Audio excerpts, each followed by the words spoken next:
Hi, it's 5D, and I am joined by my beautiful, amazing wife today. Thank you. You will have some food tonight or tomorrow. We'll cook for you. Brilliant. Yeah, that's the deal we've struck. Make my belly full, and I will fill your ears with music of the weirdest variety. And random chat, of course. So, this is episode 39, excitingly named Cosmology at Christmas. I'm not sure how we came across this idea, but I wanted to do a podcast that wasn't just about music, and we had the one about mental health back in the day, and then I thought of another idea. Maybe I should have another one about music, and I am an avid fan of cosmology.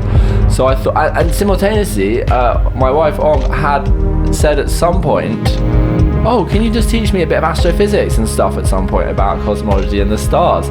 So I thought we'd have an exciting podcast where we play a bunch of tunes to do with space on one way or another, and we, as you might have noticed the intro track there, and we talk, and I tried to school anyone listening, including her, on cosmology, which is pretty nerdy, pretty out there, as in people think of nerdiness, you think of rocket science or just chemistry, or not many people go cosmology, which, in case you even don't know what I mean, is the study. I'm going to go to Wikipedia in one sec because I'm not quite sure how it is officially defined. Anyway, I'm going to stop blathering. But right after I point out that first track was me remixing famous 2001 A Space Odyssey. If you want to check it out, it's only on YouTube, but it's got some cool NASA footage that I made a trippy video with the YouTube. So just search for 2001 A Space Odyssey theme, the slow motion acid sounds remix. So yeah, I think that's an introductory. So what do you know about cosmology? What do you know about cosmology straight away? I know that the moon is our satellite. I'm kidding. Yeah, it's okay. I think it's a fascinating subject, but as is equally fascinating as is wide, and you never stop to learn and to try to understand and try to visualize with your little human brain the wideness of the, I would say, multiverse, to make it more correct. Wow, so you've got a good start over a lot of people there, bringing in words like the multiverse, getting a bit philosophical about the whole thing, which is very much how you want to be about cosmology, philosophical, and it's at the cutting edge of science in some ways. There's no, I suppose most science, there's always something more to learn. Is it the Alien Crew song in your playlist for tonight? Which song? The Alien Crew. The All Alien Crew. Oh fuck, it's not. That'll have to go in. That's terrible. Yeah. That's terrible. I had when it was a year ago, maybe a bit more, I had a dream actually, where I was like floating in a multiverse, and it was this like entity next to me, and the entity was explaining me in a mathematical way the size of the multiverse, and I woke up in the morning and I was like, oh my god, mon amour, listen to that. So I explained in my dream, and what frustrates me the most about this dream is it was a very vivid dream, and I remember when I firstly woke up, I remember the symbol, especially the very symbol in the end, or it was like kind of an upside down triangle with a circle inside, and this whole thing was symbolizing the mathematical size of the multiverse. And I wanted to draw it, but I didn't do it straight away, and I forgot it. And now it's one of the biggest regrets of my life. But wasn't it too complicated to be able to remember to draw? It was. I just remember vaguely. He had some like very specific detail, and I cannot remember them. I wrote it into my first book, which still isn't out as an audio book. But the alien who lives on a moon that's conscious, by the way. They're like holy people, have this temple, and in it I put this thing that she dreamed about, because I thought that was a pretty cool idea. with this. Anyway. So what? Should we play that tune? Yes. We're gonna won't play that stop tune. you. We're gonna play that tune, but just before we play it, I'm gonna give you the Wikipedia, or at least the dictionary definition of cosmology, because otherwise we'll Science of the cosmos. Yeah, because I mean, it needs to be explained properly. The rest of tonight is not going to be Wikipedia'd. It's going to be off the top of my head, attempting to be a good teacher, but not even be able to like throw my hands around or draw anything. Like, it's going to be harder. But I'll try and talk about donuts and balls and not those sort of balls, obviously. You know, like spheres. Spherical balls. Okay, thank you, Monaco. Well, there's theories of donuts, but there's no theories of like hairy balls in space yet. Hopefully that won't ever come around. But anyway, so cosmology is the science of the origin and development of the universe. Modern cosmology is dominated by the Big Bang Theory, which is a good theory, but the theory of the death of the universe, I'm going to bring to you the cutting edge in a really cool English mathematician dude, Penrose, I believe his name is, who came up with this fucking sick way of making, which I'd already sort of thought in my head about, like that makes it where I would have taken it, but then he sort of formalized it a bit, and I'll try and slightly explain that. But anyway, a Big Bang Theory which brings together observational astronomy and particle physics. I'll vaguely attempt to explain this stuff. If you are currently, your brain is melting into a boredom or non-understanding and not being interested, well, just, tune out and come back for some musical podcasts next week. But in the meantime, I'm going to play our tune that Ambre mentioned, which was One Pac-Man, Fleur Whitfield, NJC, and my Tibetan balls. DJ Destruction. Oh, okay. It's a fucking killer team going on and it's the one other guy who wasn't officially named was the sample from the video we watched with Jerry. What was his name? The mathematician. The film Black and White. No. He was the guy who was all about aliens. Who was like. He was talking about aliens because he worked at Area 51 and they'd thrown him out, but he was telling all about the aliens and the spacecraft that he worked on. He's sampled in the tune. Anyway, here it comes. Remember him. It's the All Alien Crew. And it's coming now. Check it. Welcome to this audio encoded time capsule. We got the All Alien Crew in the building. OPM, Ambre, myself and Fleur. And the little ETs in the back. You could just hear them, different frequencies, spoken out there, beaming this sound from our minds to your minds.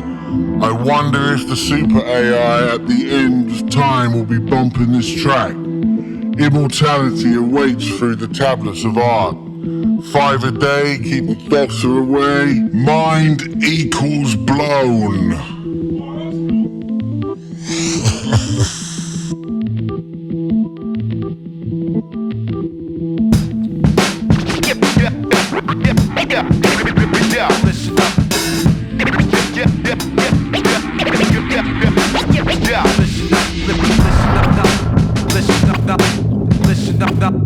And the bass goes.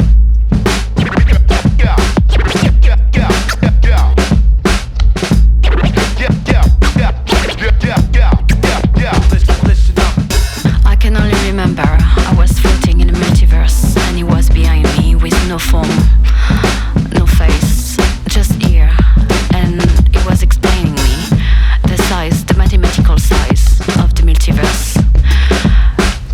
The writing was completely different. It was not a linear writing, but it was the shape of an upside down triangle, and the final symbol on the bottom of the triangle was a circle with some sign inside. I cannot remember it, but it was the mathematical size of the multiverse.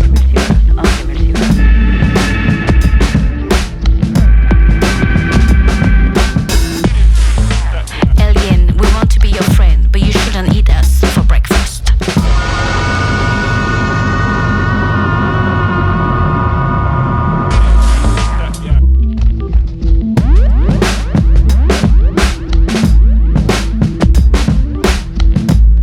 Yo, OPM here. Just popped out of hyperspace. Mental recalibration complete. Right, here we go. Yeah.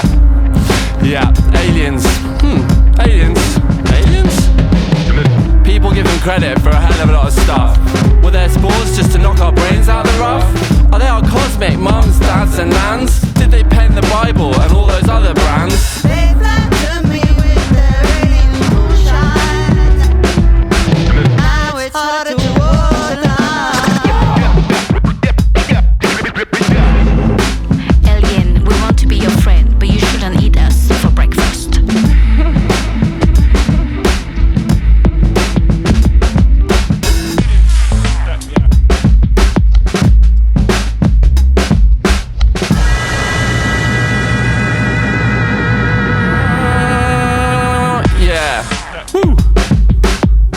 spinning in time, super folding each and every lifeline, beaming memes across voids at the speed of light. Particles glowing bright, feels like second sight. Complicating my experience till it's harder than maths on mescaline. Tetrahedral subjective mind nodes are underpinning the non-earthly perspective this experience is bringing. Let's rewind it all the way to the beginning. Go learn about aliens with passion, kids. Go learn about aliens with passion, kids. Even if it means building more pyramids. This is the first time there's a craft it's a reactionless craft. It's a field propulsion craft. And what it does is it creates a distortion in space and time in front of it, where space actually bends. And my analogy to that has always been, put a bowling ball in the middle of your bed, and then a foot in front of it, take your fist and push down on the mattress. The bowling ball will roll towards it. And that's exactly how the craft works. It creates a distortion right in front of it, and the craft falls forward. So there's a different physics that we're not... Well, the science that explains how the technology works. I mean, it's all encompassed as one thing, alien technology and science.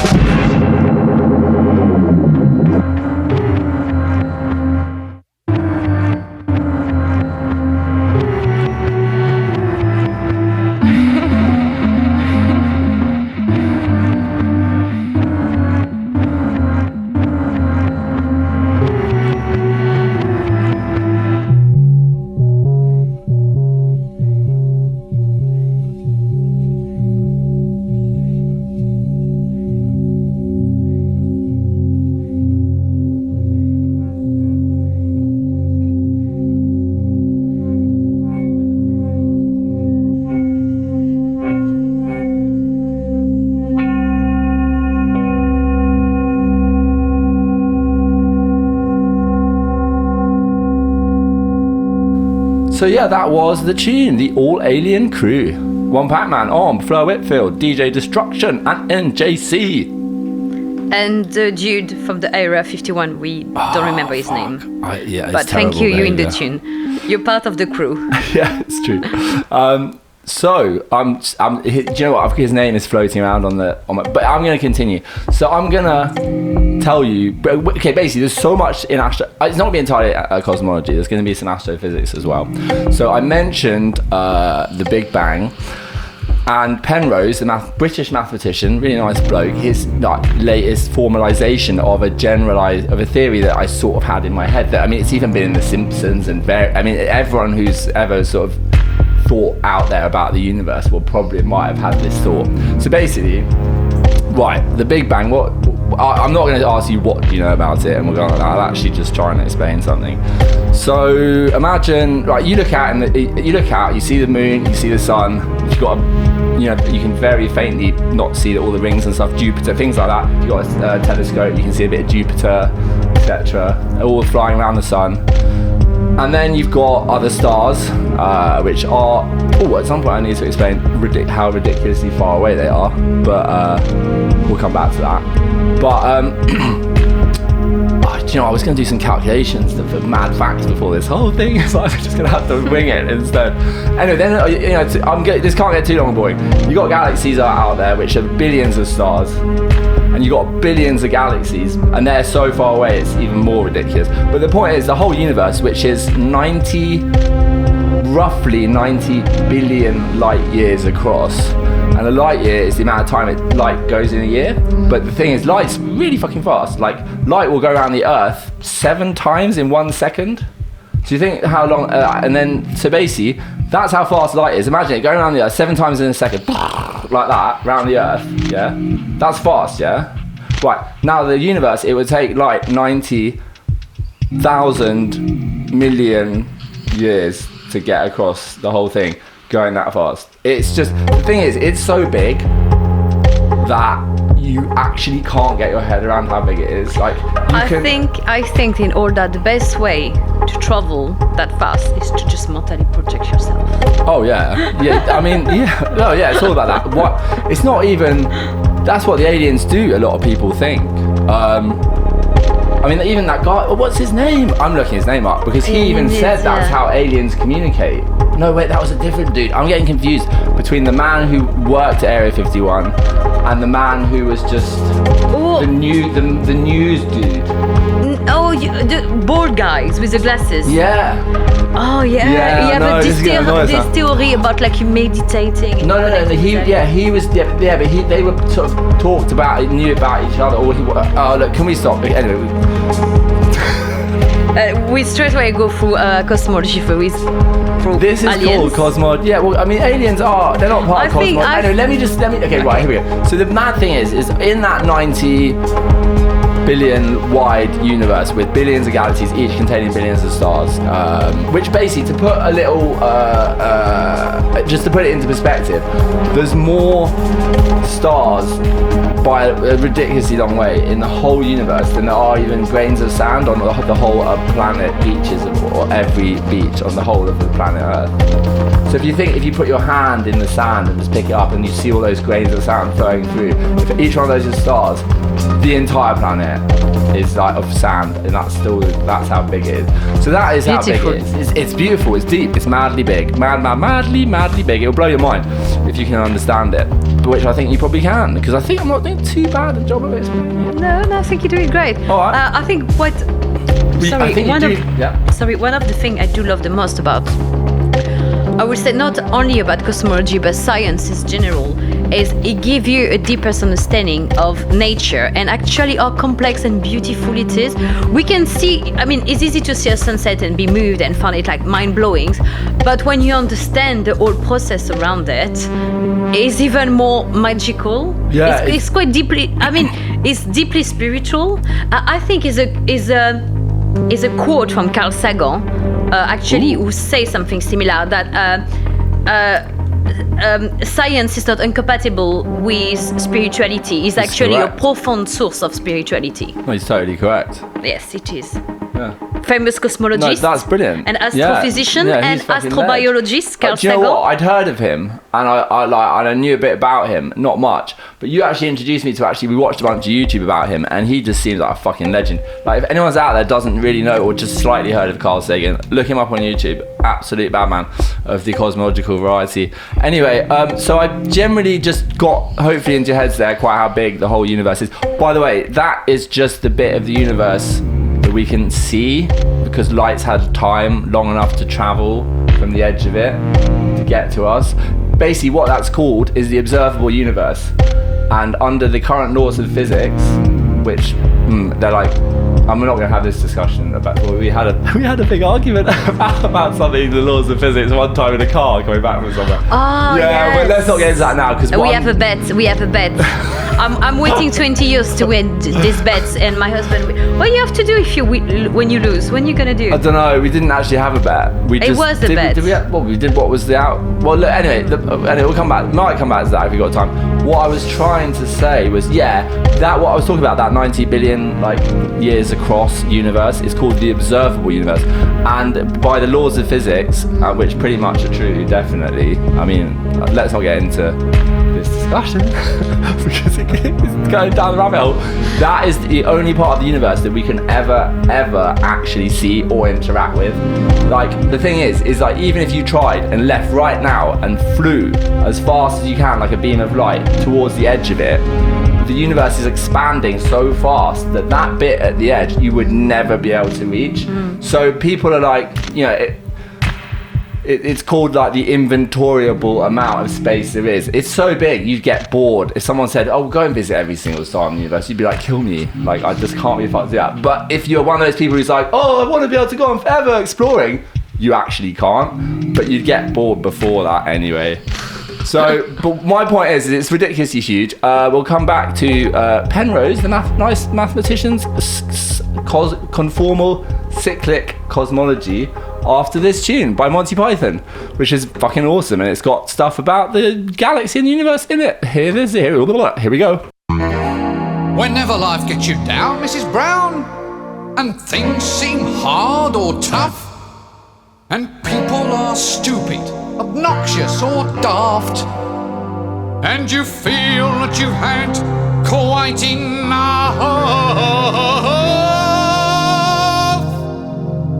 just remember remember that you're standing on a planet that's evolving and revolving at 900 miles an hour. That's orbiting at 19 miles a second, so it's reckoned a sun that is the source of all our power.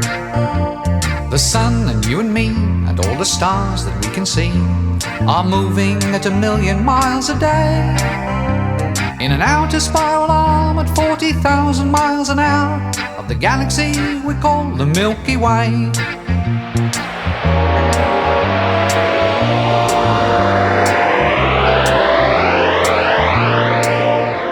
Our galaxy itself contains 100 billion stars. It's 100,000 light years side to side. It bulges in the middle, 16,000 light years thick, but out by us it's just 3,000 light years wide. We're 30,000 light years from galactic central point. We go round every 200 million years. And our galaxy is only one of millions of billions in this amazing and expanding universe.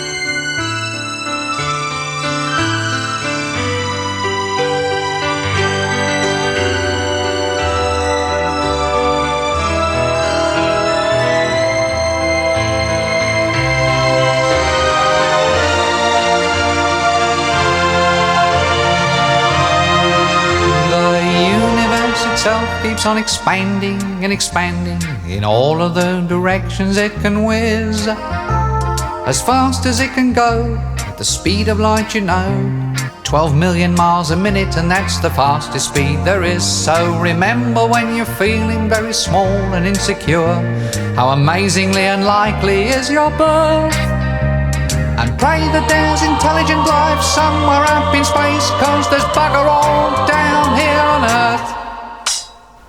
So, yeah, Monty Python. Woo, I love that. It's a good tune. Yeah, so, right. I believe I was going to try and briefly, because this all has to be briefly explained, because this isn't Stephen Hawking and, like, what's Brian Cox or anything. Speak for yourself, I dare you. What I mean is, it's not, like, meant to be a long scientific, like, lesson of, like, exact science. It's meant to be I'm trying to explain cosmology as I'm not a teacher. I mean, I don't think I'd be a shit teacher, but I'm not. I think we can all be a teacher. We all have something that we meant to share. Anyway, this is a perfect interlude. Brian Cox is a depressive bastard when it comes to entropy and something called the Big Freeze, or the heat death of the universe, right? Which is the time. So basically, just to cut a long, complicated story short, all that stuff I told you about, that massive size of the universe, which you might know about, you might not. It's fucking huge. It's ridiculously big. There's basically 10 with about 70 zeros after it, particles in that whole thing. Now, that's a long number if you think of writing that on the wall, 70 zeros. It's billions and billions and billions and billions and billions. Anyway, to cut a long story short, all that shit 13 billion years ago was packed into a tiny little thing the size of a pea. And it expanded, and it expanded, and it expanded, and it's still expanding today. Right? We now live in the bit that's like the very beginning of how long it's going to go on for. Just one thing. I'm not sure I remember it clearly, but it seems like the universe is expanding faster and faster, isn't it? Yes, that's the other weird thing. Which, yeah, well done. Yeah, it is. They measured it, and at first people thought, well, what Einstein and people used to think about? Oh, well, they found out it was expanding, because some people thought it was originally completely static. When they found out it was expanding, they thought, well, it must have been really close together ages ago, and they calculated it back to be 13 billion years ago, is the size of a pea. And there's complicated shit in the midst of that, and they know how it was back to 0.0000 with like 13 zeros and then a 1 second up till after the beginning of it, but they don't know beyond that because physics breaks down their laws currently. But the point is it is expanding, and it's getting faster and faster. So it's like a balloon. If you blew the balloon up and then it sort of accelerated away and got bigger and bigger. So they only found that out lately because some people thought, well, maybe once it gets really big, it'll then collapse back down. And maybe some people even thought like Einstein, maybe time reverses itself and everything runs backwards until we go back to being really small again. That would be quite interesting. Well, yeah, it'd be a bit weird and spooky. It would get really boring because it would keep repeating itself as well. It means so you die, you're dead, but then you come back. rebirth. Well, there was a whole Red Dwarf episode. That's fascinating. There's a whole Red Dwarf episode about it. They said they were going on saying things like, Rimmer was going on about, wouldn't that be great? Because Hitler will kind of march across and bring all these people back to life and then bog off back, and then the Second World War, bigger thing. And then he's going on about how everything was better. And then Lister's like, yeah, but what about? Lister goes, what about St. Francis of Assisi? What a total bastard! Just goes around maiming small animals. And he goes, what about Father Christmas? The total bastard who just sneaks down chimneys and steals all your favourite toys. That's brilliant. Yeah, anyway, that's the side diversion. So, where was I at? Because we got just really quickly now this conformal cyclic cosmology thing. So here we go. Everyone thinks it expands and expands and expands. I'm not going to bore you with Brian Cox and his heat death of the universe thing. Basically what it means is everything spreads out eventually because it's going faster and faster, so far apart that everything spreads out and out and out, and then everything collapses into black holes, they evaporate, and this takes 10 with billions of zeros, so long, and then nothing can ever happen again in the universe. It's just dead. Like, there's no work, meaning like energy or any life, nothing can ever happen. It's the end, the dead, the heat death, the big freeze, as some people call it. But everyone thinks to themselves, well, hang on a sec, what if like the whole thing went round and round and round, but it didn't collapse back down? But here's the theory called formal cyclic cosmology. So what he says, Penrose, is he goes, I'm gonna be quick now, when you get to that super, super big, ultra big stage, right? Yeah.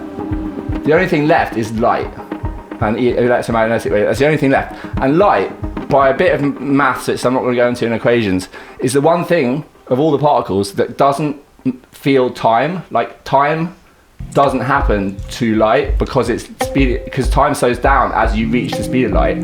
So when you reach the speed of light, time stops entirely. So light doesn't experience time. So the point is that after such a long time, the only thing that's left is light, which doesn't experience time.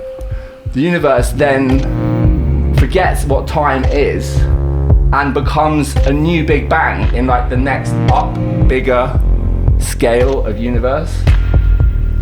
Yeah, the only thing I can advise is do marry a man who do study astrophysics, because sometimes it gives me the joy to do that very early in the morning. I will say sometime 5 o'clock. You can come with some like explanation. It is fascinating. That is rare though. Usually I get up and I leave the bed and I go into the shower. It did happen. Yeah. It did happen. Or it's food related, but no, yeah, it's fascinating.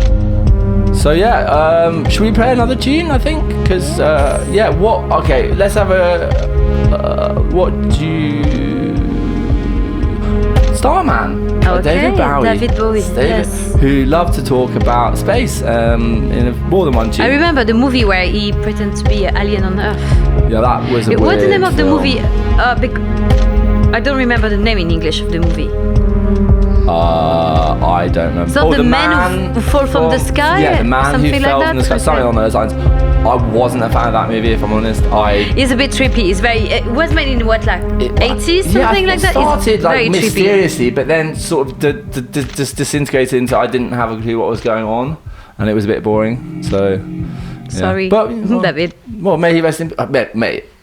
He did some amazing stuff. Not, what can you do? No. I mean, most of his stuff he did was amazing. In fact, the majority of. Anyway, here's his tune, Starman.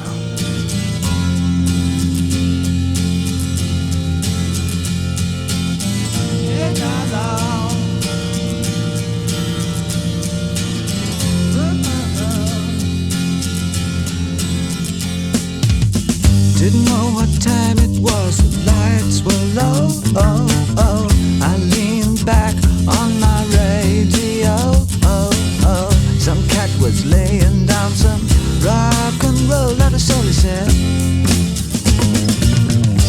Then the loud sound, it seemed to fade. Came back like a slow voice on a wave of fade.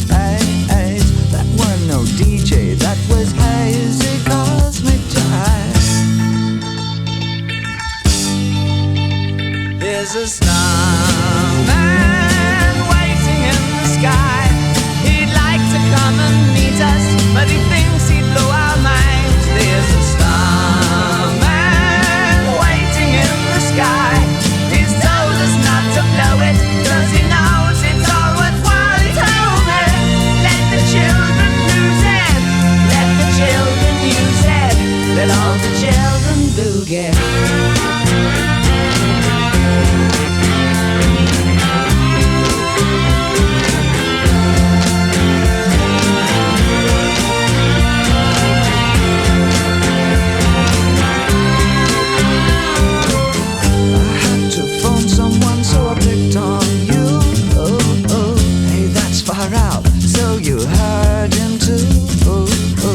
Switch on the TV, we may pick him up on channel 2.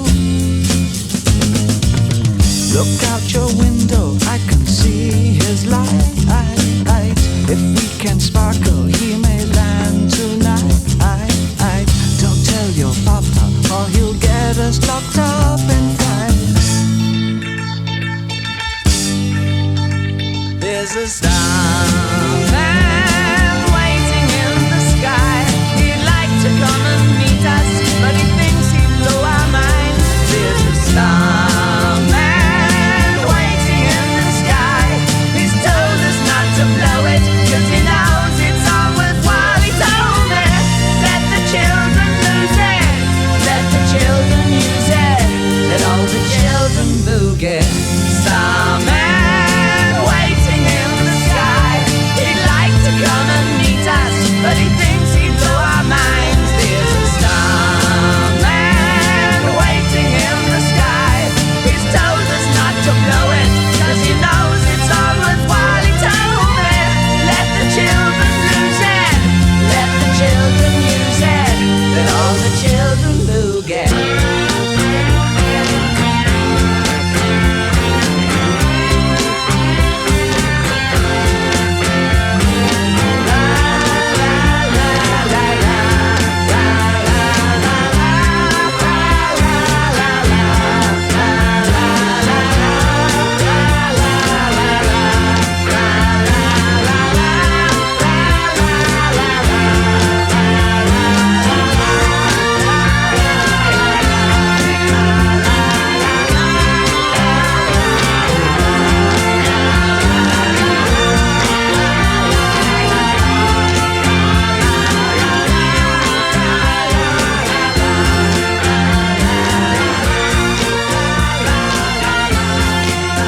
Yeah, we're back. David there, soothing your ears with Starman.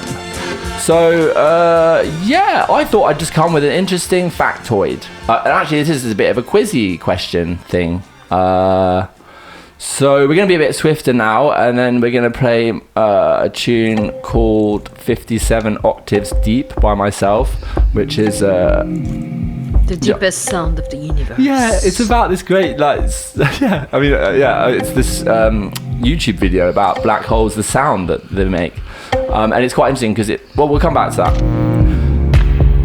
Well, no, it's called 57 Octaves Deep because, right, the sound that the black hole makes, the deepest sound they know of in the universe, is so deep that if you had a piano with 57 octaves long, 57, piano, how many pianos weigh a piano? Piano's got, I don't know, 3 or 4. So you basically need about 12 pianos in a row, and then that note at the very bottom, which you can't hear. I mean, you can't even feel two pianos along, like another piano along, you wouldn't feel the note. But then add a few more pianos, that note is the sound of the black hole. I'm gonna play that tune, but really interesting, just swifty factoid before we move on is this one. It's my question to you. If you were in a Boeing 747 jet, how long would it take you to fly around the biggest star that we know of? How many century? Millennium? How many millennium?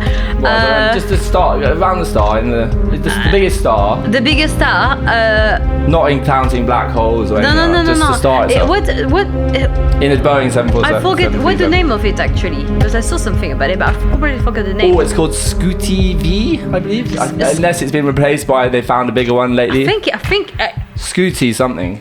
No, I think it's I remember that, and after I told you, and you said no, it's another one even bigger. Well, I'm gonna look this up. But the only thing I think it will take me a few millennium, maybe 2 or 3 to go around the stars. No. Oh, very impressive guess. Very impressive guess. At least 2. Biggest star. I'm just typing it in because we need to find out this. Scotty, I remember the Scotty something, but UY Scooty. Although it's difficult to pin down the exact size of any star, it's the largest one they know of at the moment. It's some 1,700 times wider than the sun. I mean, that's it. I'm not impressed. Insane. Okay. No, but it would take in a Boeing 747 12,000 years to fly around it. So your guess is pretty good, because I mean, before I knew that, I would have been like, I don't know, 2 years or something. Like literally, I would, because it just boggles the mind. I mean, how long it takes 20? That's a long flight. I'd be like, my legs would be gone to sleep long time before the 12,000 years. You will be dead as well. One more really. You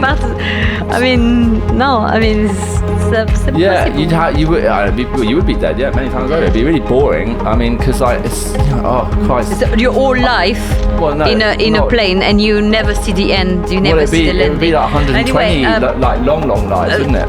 Being in a plane around the stars that big, I'm pretty sure the plane is melting quite fast. Yeah, the plane would melt. I'm thinking how toasty you'd be. Like, we need good air conditioning, obviously. But anyway, so air conditioning. So I'm going to come with one more interesting stat, which I don't think technically doesn't count as astrophysics or cosmology, but it's one of my favourite little weird statistics along those sort of lines.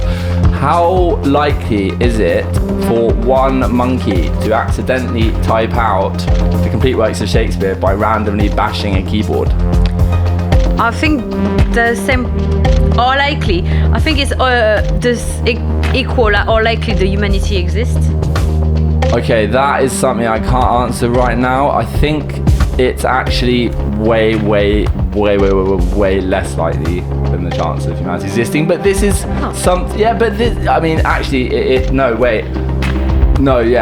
it's way less.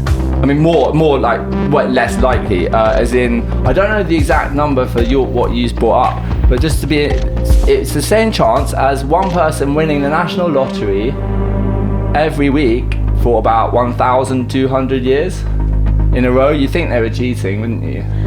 Yeah, of course you would think they were cheating. It was weird that these one people won the national lottery twice. Do you remember that was in the news? In England?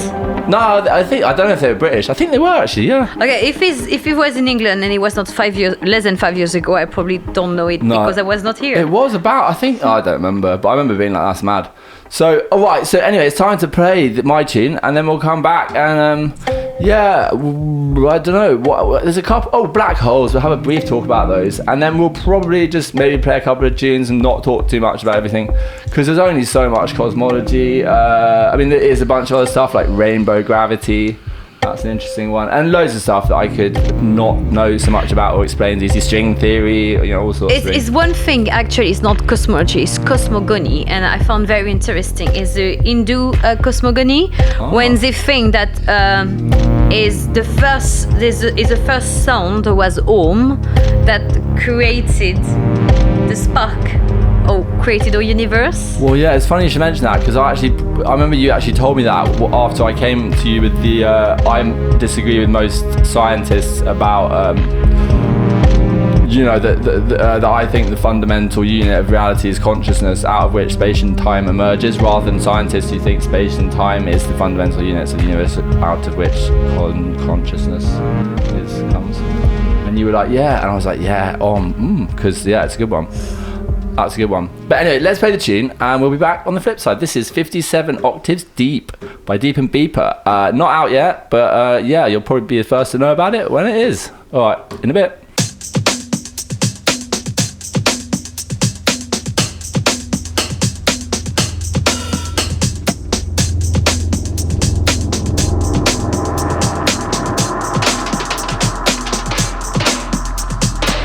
A sound wave.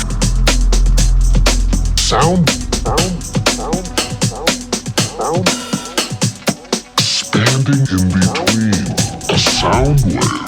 Expanding the stuff in between. A hole, a black hole, a black hole, a black hole, a black hole,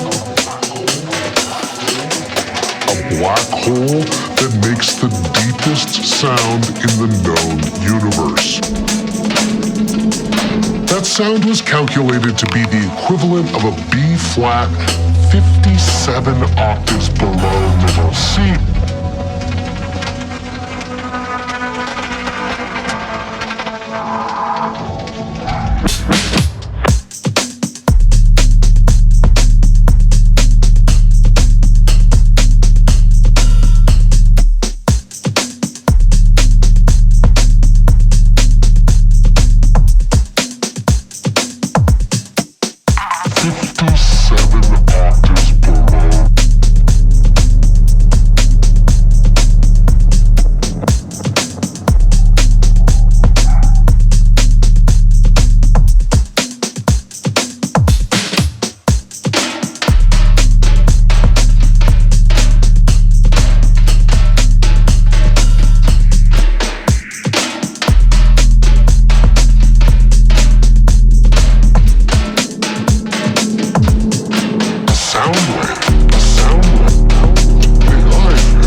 Seven octaves below.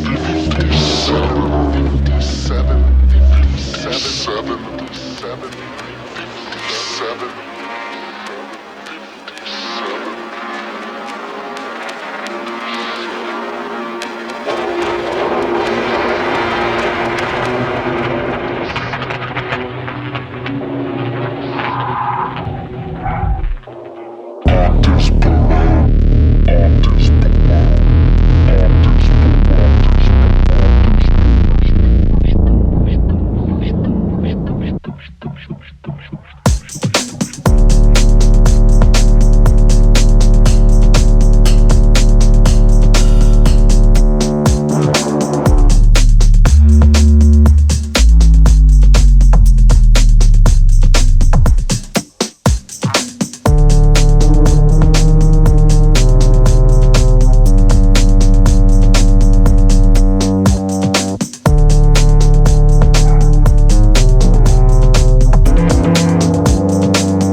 Yeah, we are back with our not about music podcast, Cosmology at Christmas. And I think you said you wanted to talk about black holes. I certainly did. Thanks for reminding me. Right, so what is a black hole? I'm going to do this like it's a classroom. What? Yeah, we've got one student. So should I lift my hand to answer? I think you should put your hand up. Okay. It's amazing because I'm not a cosmologist. I didn't study that. Technically, it's astrophysics. Partial. It's not. Okay. Anyway, so a black hole. What I know about black holes, they are. It is also sort of cosmology, but go on. I just know about black holes. They absorb everything, and they even absorb light. That's why you cannot see the black hole. That's why they're black, because they absorb light and they reflect the light. And I think they absorb sound. They absorb everything, and they're expanding as well. No. They expand very slowly as they eat stuff. They don't expand fast like the universe. And they just slowly build up. But it's not. But the thing is, they just all the black holes have. So you know, in the universe, you've got a sun. It's got like loads of particles flying around and doing its thing. And nuclear fusion is like it's doing all this stuff, emitting stuff, and like it's got currents and solar flares and stuff like that. A black hole is a mathematical concept which has now been observed, where Einstein's theory of gravity broke down. So basically, our understanding and also parts of quantum mechanics breaks down. Physics as we know it doesn't mean that the thing is impossible because we've seen them. It just means it proves that our rules of physics are not fully complete or they're not quite right. There's a better theory out there that will explain everything we know and black holes as well. Now the point is all black holes have is mass and spin.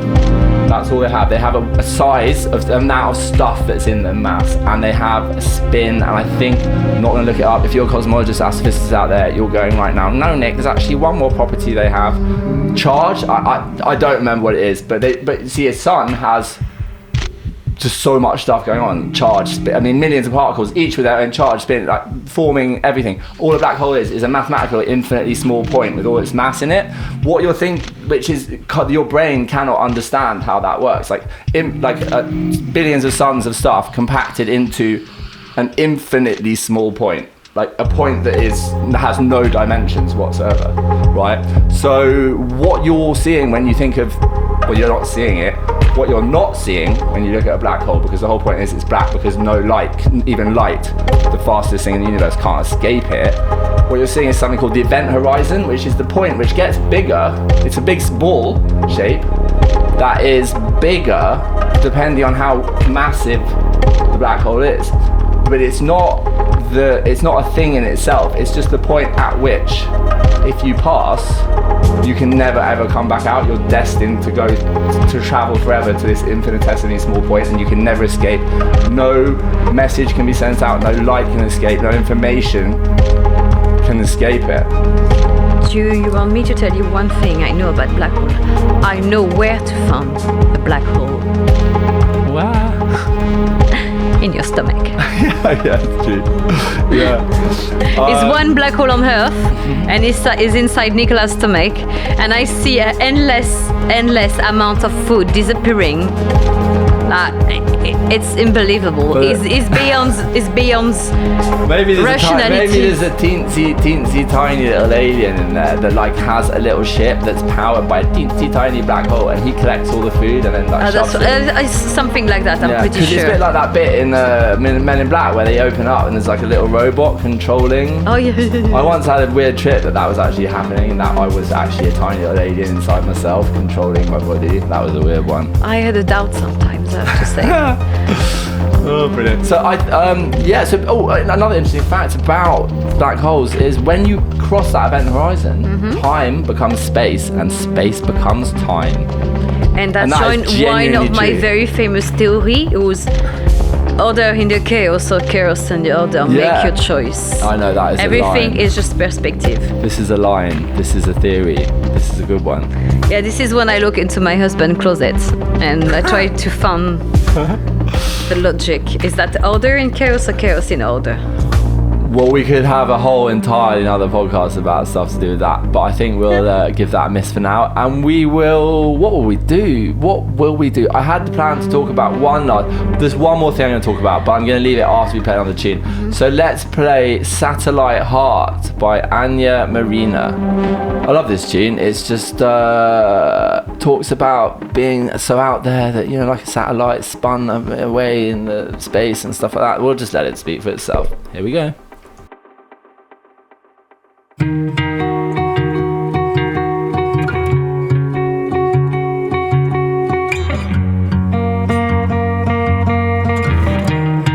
So pretty, so smart, such a waste of a young heart. What a pity, what a sham. What's the matter with you, man?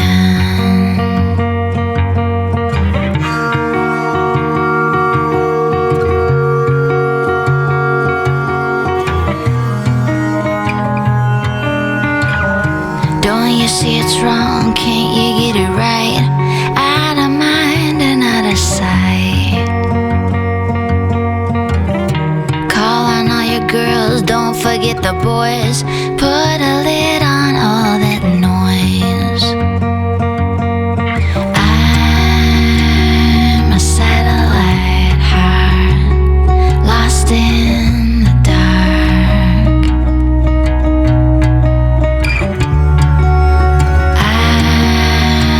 I'm spun out so far, you start by start, but I'll be true to you.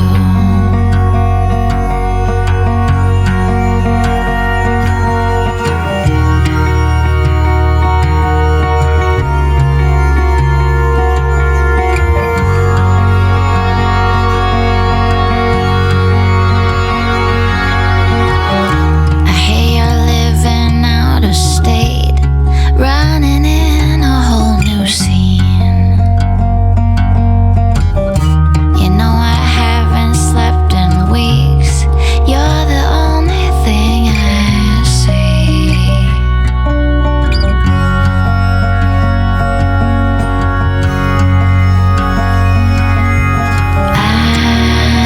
I'm a satellite heart, lost in the dark. I'm spun out so far, you start by start, but I'll be true to you. I'm a satellite heart, lost in the dark. I'm spun out so far, you start by start, but I'll be true to you. No matter what you do, yeah, I'll be true to you.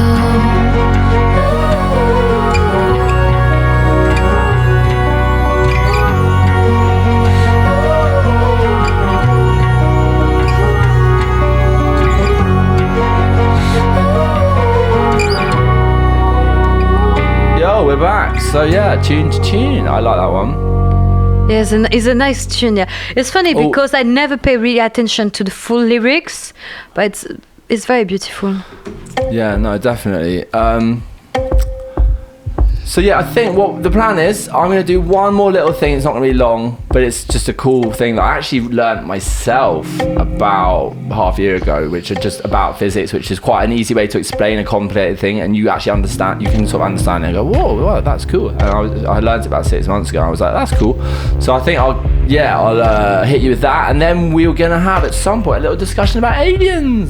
Yes. Because everyone loves aliens. Not Scully. Yeah, no, but Scully don't like Alien. yeah, we've been watching the X-Files again recently, haven't we? You mainly, but I've been catching a few. Classic show. But anyway, so right, so this is the final little bit of sort of physics before we get on to the aliens and other stuff.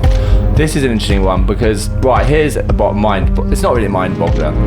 Time, you know, everyone knows what space and time are, right? 3 dimensions of space, 1 of time. But what not many people fully realise is that actually that isn't exactly what exists. There's really one object, 4-dimensional space-time.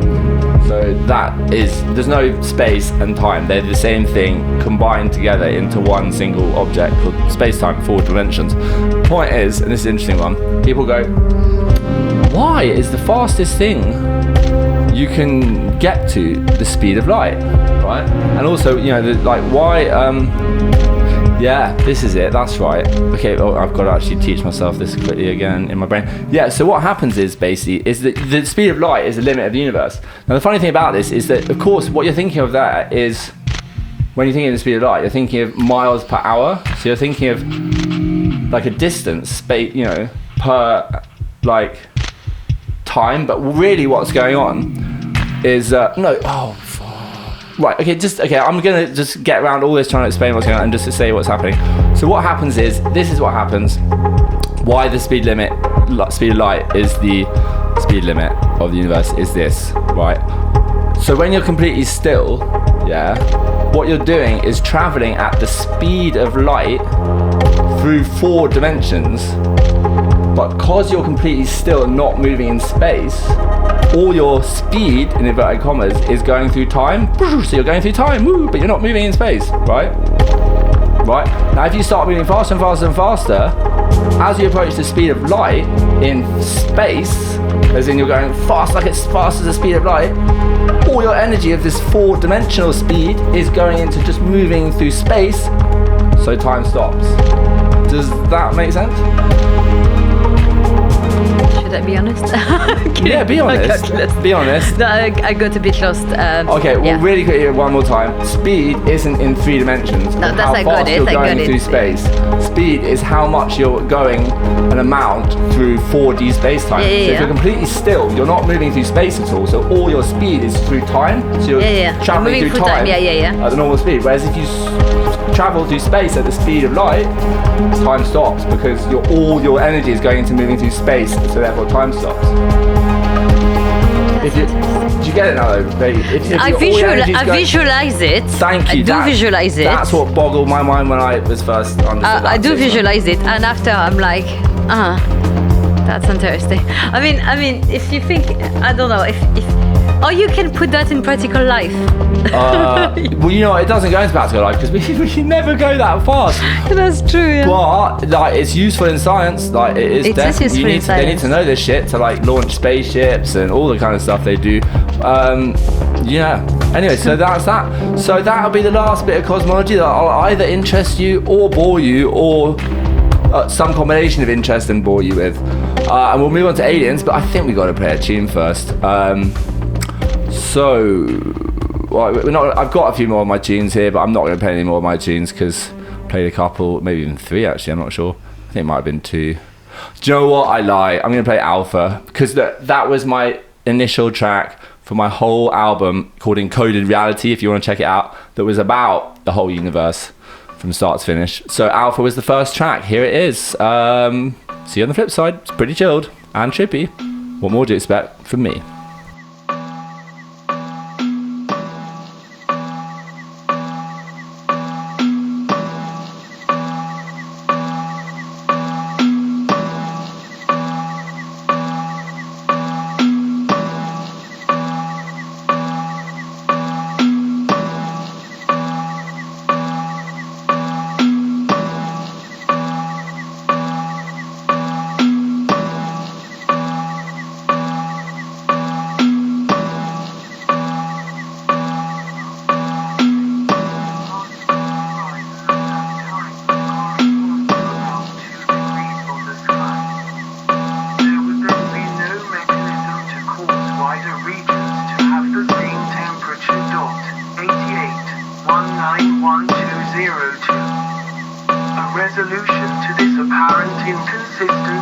offered by inflationary theory in which a homogeneous and isotropic scalar energy field dominates the universe at some very early period. For during inflation, the universe undergoes exponential expansion, and the particle horizon expands much more rapidly than previously assumed, so that regions presently on opposite sides of the observable universe are well inside each other's particle horizon. The observed isotropy of the CMB then follows from the fact that this larger region was in causal contact before the beginning of inflation. 31818. Heisenberg's uncertainty principle predicts that during the inflationary phase there would be quantitative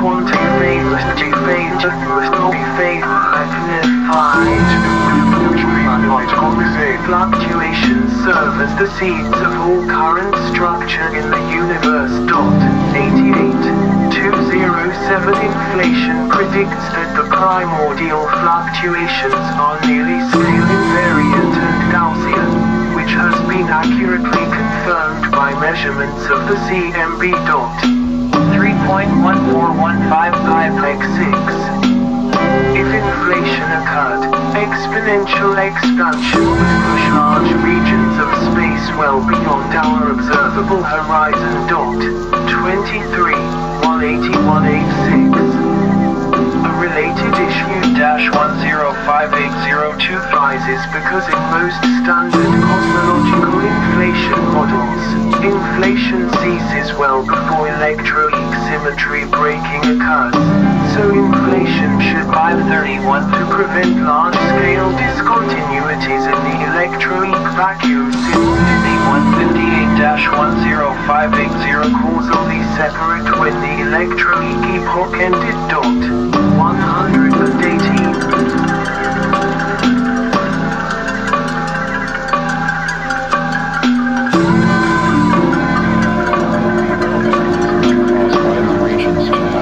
temperature 88.190.1202. A resolution to this apparent inconsistency is offered by inflationary theory in which a homogeneous and isotropic scalar energy field dominates the universe at some very early period, before baryogenesis. During inflation, the universe undergoes exponential expansion, and the particle horizon expands much more rapidly than previously assumed, so that regions presently on opposite sides of the observable universe are well inside each other's particle horizon. The observed isotropy of the CMB then follows from the fact that this larger region was in causal contact before the beginning of inflation. 23.181.86.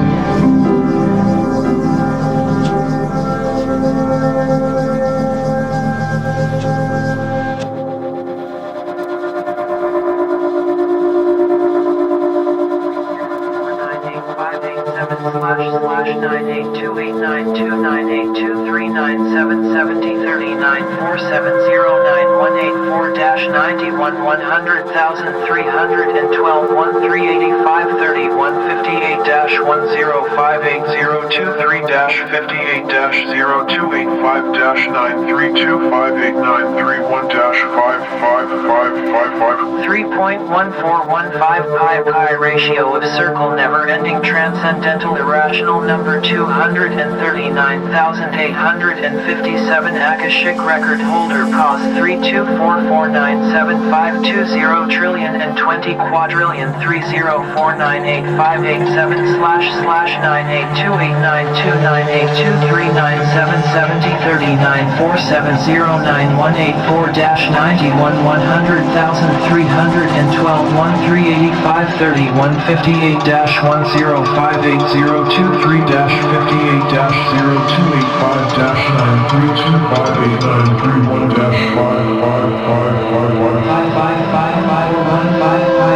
Ratio of circle never-ending transcendental mental irrational number 239,857 Akashic record holder cost 324497520 trillion and 20 quadrillion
So we are back. That was the track. Anyway, we're going to talk about aliens. So seeing as you suggested we talk about aliens, which I thought was a brilliant idea, I'm going to let you lead. Oh, okay. I mean, it makes sense that when you talk about cosmology, you raise the question of alien. Are we alone in the multiverse? And personally, I thought the idea of being alone in the multiverse is all scary and also maybe a bit arrogant. Why we are thinking that we are so special, but also you raise the question why we never met them, why they never come to say hello. There's a whole... go for it. Well, it's a paradox called the Fermi paradox. Look into it. The Fermi paradox basically says, well, the universe is so massive, so like basically aliens surely definitely exist, but if they do exist, why have we never seen them?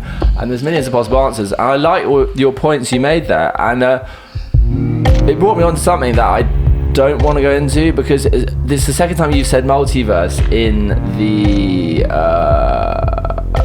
podcast, and I wanted to go into explaining various things about what that is, but we could just go on for ages. What I want to say is, you were saying in the multiverse, but the thing is about it is we can never know if there's other aliens in the whole multiverse. Well, I mean, supposedly we think there should definitely be, and the point the Fermi paradox is just talking about the observable universe. The multiverse contains things which you can never we can never even see, let alone get to, like other places further away. Okay, the multiverse can be other parallel dimensions, like of reality that are split off for whatever reasons. The multiverse could also be other places where maths is different, the laws of physics are tuned differently, different bubbles like further away outside this bubble that we live in, different higher dimensional planes of bubbles crossing each other. Like there's a million like complicated, it can even just be, a multiverse can be infinite space that goes on forever, doesn't curve around on itself in a 4D donut, and therefore other bubbles that we can never reach, but other stuff happens. Other stuff happens. Other stuff happens in them. I mean, there's even a theory that if the universe doesn't curve around on itself in like a higher dimensional donut shape, that means there's infinite yous listening to this podcast, infinite us's sitting here having this conversation. Like it's weird because it takes away the uniqueness of what you think you are. It gets philosophical and mind-bending and can cut to the very heart of what it is to even be you, to think about if you understand and think about some of this stuff. But like, let's flip back to aliens, man, because they are fascinating. So what's the deal with that? Where are they all? Yeah, it's funny. Okay, I think now we enter a territory that is only speculation, is on what we decide to choose to believe, or what maybe we feel comfortable with believing, because I guess it can be as well a very scary subject, because this is a big unknown. Yeah. And I think about it that obviously we have a tendency to project what we don't know with what we know, so we expect the behavior to be kind of like a similar pattern than us. Yeah. In some way, for example, us as a species and like other species, we are territorial.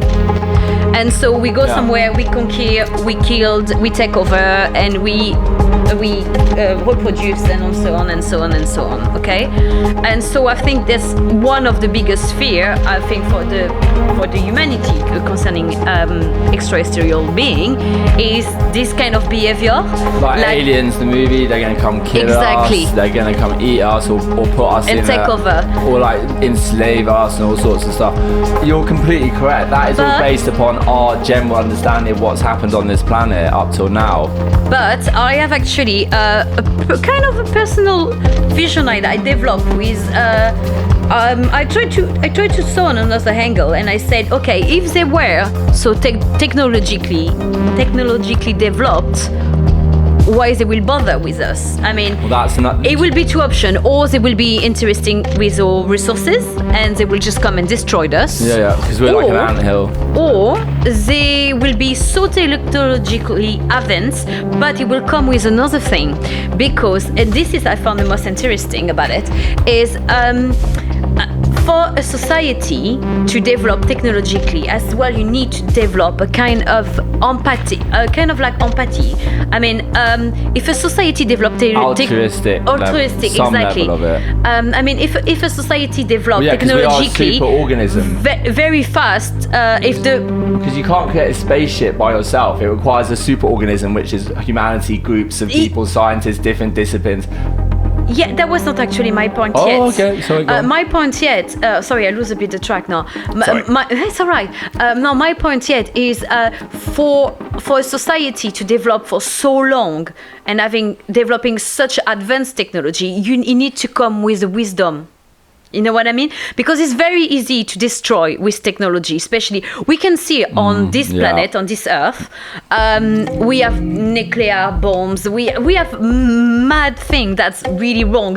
Like we have like this biological, chemical weapons. Yeah, no, it's not this new thing like those nanotechnology. No, it's not. It's part of nanotechnology. It's the dome strike. What? Dome strike? Doomsday devices? No. What are you saying?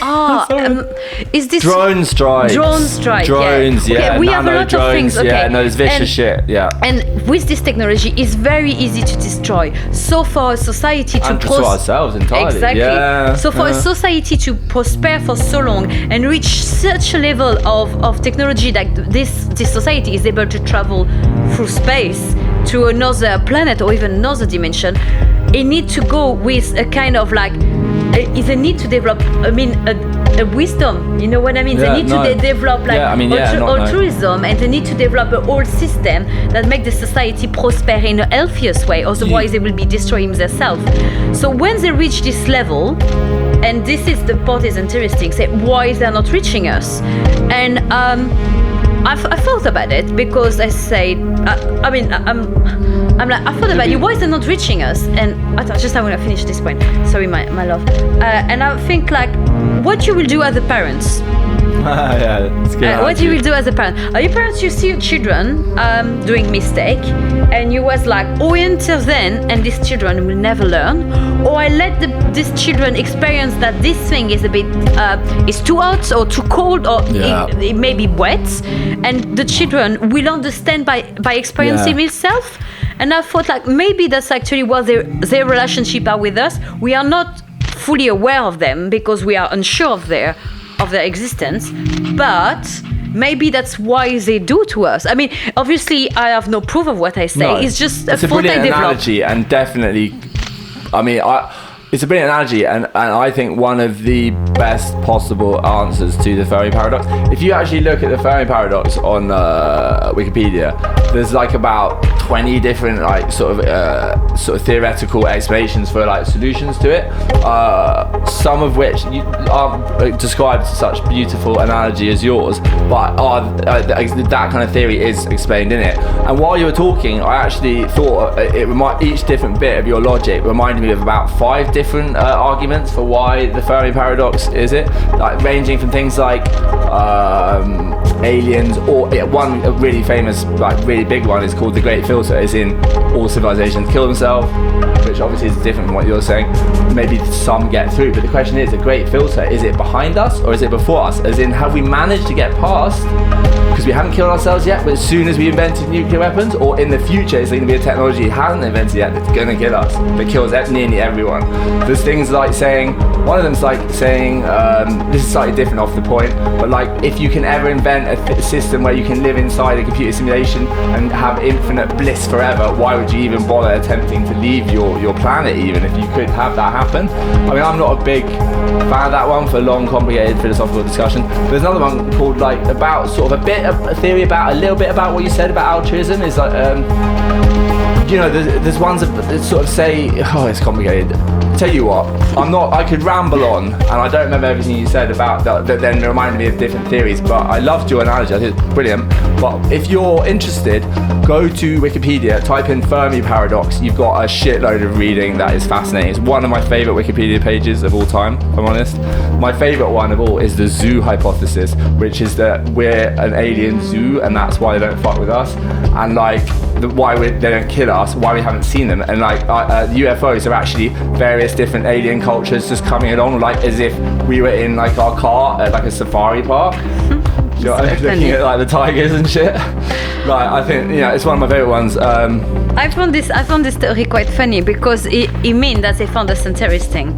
Well, yeah, and, I mean, to be honest, if to develop such a technology, are you really finding us interesting, or you just like have pity for us? But don't you like looking at fish in aquariums occasionally? Like, at least find it fascinating to look at the fishes? Yeah, because they're beautiful. Well, yeah, but I mean, how do you know aliens wouldn't find us beautiful? Maybe they found us cute. Well, there's that. Maybe and this that's this is my one other theory that I do like to like maybe slightly boggle your mind about, because this was something that I was actually paranoid about for a long time, and I thought might actually happen.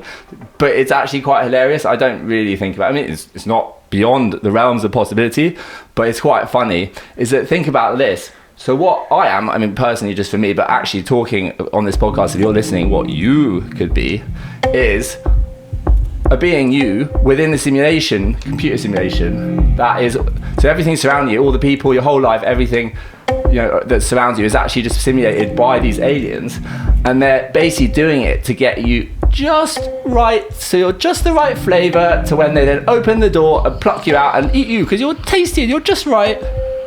As in, like, and the analogy for that is like the way that, in some sick way, I would say, some people, like humans who like meat, like do things, some of it's really horrible, I don't really want to go into it, but you can see that analogy there. Yeah. Like, you know, so it's a bit of a weird, like, nasty paranoid thing I had for a while. Briefly, but I used to think I was in the Matrix. I thought all sorts of weird stuff in my life. But anyway, right, I think we should. What should we do? Should we say Merry Christmas? Yeah, of course. You know, we're going to end now. I've got one more tune to play, and it's going to be, it's called Outro, and it's by M83, which is, yeah, I'm not really into their music. I like this, it's one dude actually. This tune's sick. It was actually the end of Mr. Robot, that's why I discovered it. But the reason I'm playing it's spooky, it's called Outro. But also it's M83, it's the name of a galaxy. He named himself after a galaxy, which I thought was quite cool. And the track's really nice. And yeah, I think we should say Happy Christmas, as this is Cosmology at Christmas. Yeah, Merry Christmas or Merry Holidays. To the Happy Holidays, to the aliens as well, if they're having some sort of trippy alien Christmas. Yeah, I mean, yeah, it depends obviously of your own belief system. But it's a kind of like still is the time of the year we like to all connect with each other and spend a loving time with family and eat a lot of friends. Tasty food. And in this case, it's a lot of food, and in my case, to roll him after that. Roll me home, yeah. But no, take care of yourself. Enjoy. Have a good time. Hope it was not too confused and scary. If you got this far, well done. And if you do this far, well done. And Merry Christmas to all. And Merry Holidays. Merry Yuletide. Big ups, everyone. And there's one more episode of Beeping Deeply this year after this one. It's Girl Power. It'll be back in a week. Just check that one out. And then the beginning of next year, I'm rebranding this podcast to Deep Feed. I say rebranding, it was initially what I was going to call it before I went to Beeping Deeply. We're going back to Deep Feed, and I will have hopefully Neil on the first episode of that. Nilly, otherwise known as, with cutting edge bass music that isn't drum and bass, because we both like that and collate a lot of it, and we're going to blast your ears hopefully with that. Anyway, once again, happy Christmas from me at holidays, and all the happy Christmas to the aliens and everyone, and in the spirit of goodness and tasty turkey. That sounds very veggie friendly. Oh yeah, shit. Tasty potatoes. I'm kidding. Tasty sprouts, tasty parsnips. Potatoes are the most especially. important is the potato. And the yule log. Oh yeah. And right, yeah, okay. We could blather on forever, but this is outro M83. See you next week.